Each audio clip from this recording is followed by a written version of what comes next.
Cerita mini ira-iraan owah gingsir. Anggitanipun S. Wahyuni Adi S. Wis lumayan suwe Yanti sesambungan tresna klawan Raka, priya bagus tur gagah pideksa sing tansah ngratoni atine.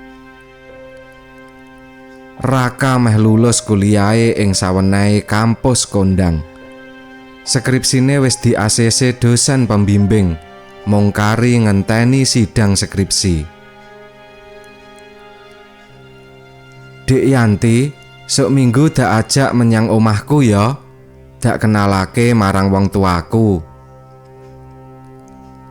Kandhane Raka nalika sore kuwi wong loro andhok sega rawon ing warung lesehan cedhak alun-alun kutha. Kok kesusumen to, Mas? Apa ora sok-sok wae? Aku rak meh lulus. Sampeyan ya wis semester 7. Mengko bubar aku wisuda enggal nglamar marang wong tuamu. Kandhane Raka mantep. Ya wis Mas, yen pancen ngono kersane jenengan, aku mung manut.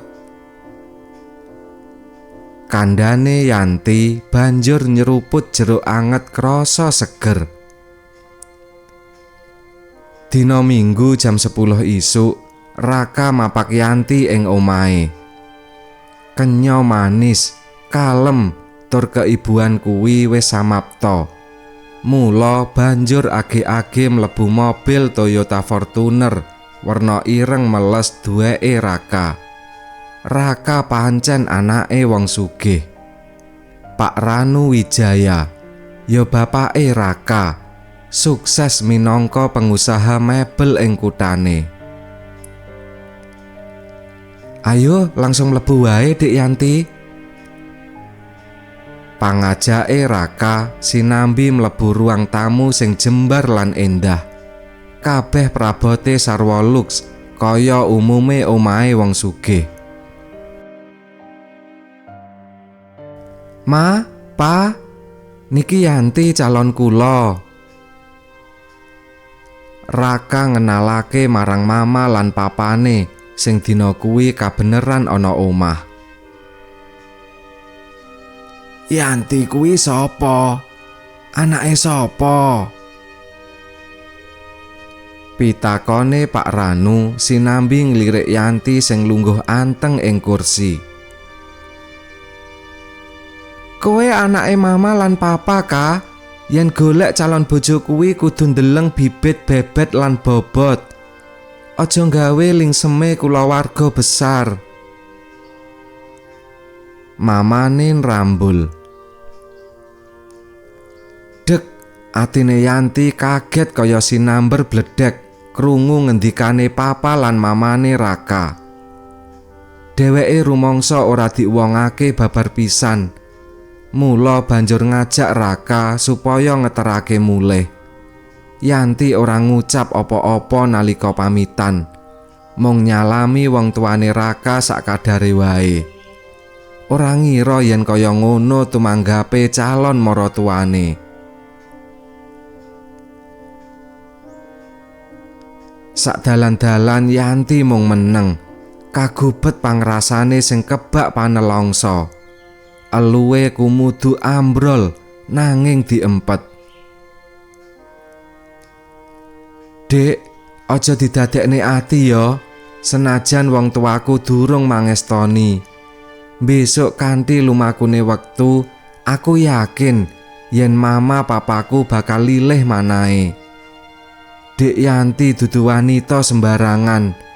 Aku janji bakal merjuangne katresnane awake dhewe. Kandhane Raka. Bener mama lan papamu Mas Raka. Aku ora satimbang yen sesandingan karo jenengan. Wong tuaku ora sugih bondo bandu. becike jenengan golek gantiku sing luwih cocok. Kandhane Yanti tulus. Eluh sing diempet wiwit nyeblok nelesi pipine, banjur age-age dilap nganggo tisu. Wes, aja ngomong sing ora-ora, Dik. Kanggoku sampeyan tetep nomor 1. Mobil wis teka ngarep omahe Yanti. Raka banjur puter balik sakwise Yanti mlebu omah. Gilik tekate Yanti. Dheweke medhot taline asmara karo Raka lumantar chat WA.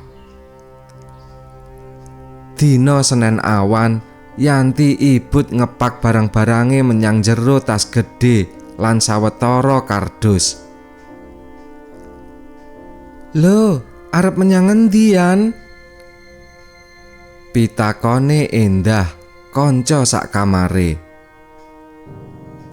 "Sepurane aku pindah kos ya, Ndah. Merga aku kepengin golek sing luwih cedhak karo kampus. Sedhela maneh aku rak nggarap skripsi, dadi supaya gampang." Yanti ora bloko apa sing sak temene marang Endah, adik tingkate kuwi. Sak temene Yanti pindah kos merga pengen ngindari Raka supaya ora diparani. Malah nomere HP uga ganti. Rampung toto-toto, Yanti pesen Grab liwat aplikasi ponsele. Kose sing anyar dirahasiakake, mung sawetara kanca sing diwenehi weruh. Dina-dina candhake, Yanti konsentrasi marang kuliahe. Kanggo sauntara ora mikir tresnane. Yanti lulus kuliah kanthi nyandang predikat cum laude. Banjur oleh gawean ing perusahaan gedhe.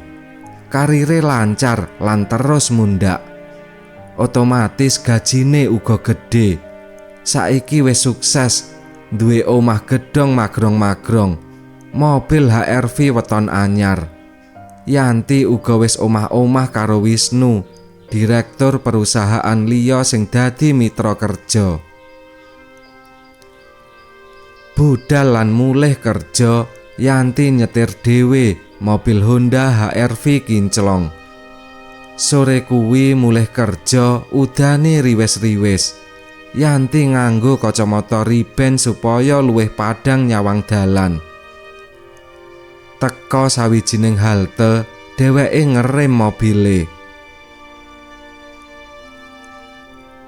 "Monggo kula sarengi, Pak Ranu."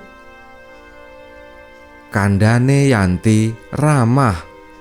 Pawongan rodok sepuh kuwi mlebu mobile. Kaya ngapa kagete bareng nyawang sing nyopir jebul si Yanti sing nate disepelekake mbiyen. Dene Pak Ranu Wijaya saiki bangkrut amarga akeh klien sing njupuk barang banjur minggat tanpa mbayar. Mula saben lelungan mung numpak bis.